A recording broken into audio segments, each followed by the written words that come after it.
Next, a former teacher jailed for blocking the M25 as part of a Just Stop Oil protest has said she regrets the disruption, but still believes it was necessary. Louise Lancaster from Grantchester was one of 5 jailed in July last year for conspiracy to cause public nuisance, one of the longest sentences ever handed down for peaceful protest.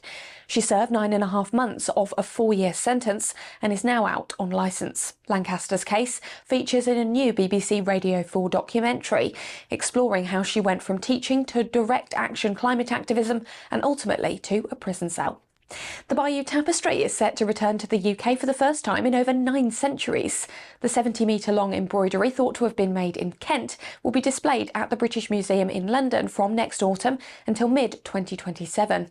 The loan was finalised as part of a cultural exchange between Britain and France, with treasures from Sutton Hoo and the Lewis chess pieces heading in the opposite direction.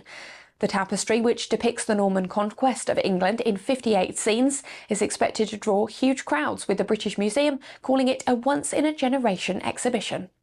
Paramedics in the capital are urging people to drink sensibly, as new figures show nearly 10,000 alcohol-related emergency call-outs were made last summer.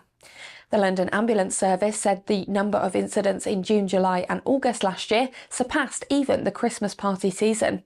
May and June this year have already seen higher call volumes than previous summers. The service also responded to over 4,000 drug overdoses during the same summer period.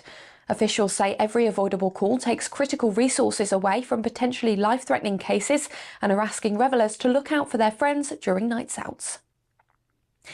And a 46-storey tower block has been approved near the Gherkin, despite concerns over heritage and archaeological loss.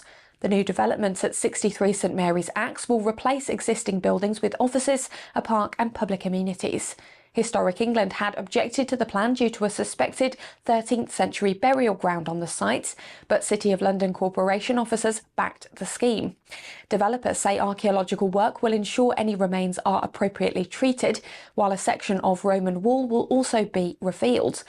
Only one councillor voted against, citing unresolved issues over heritage and the impact on nearby properties.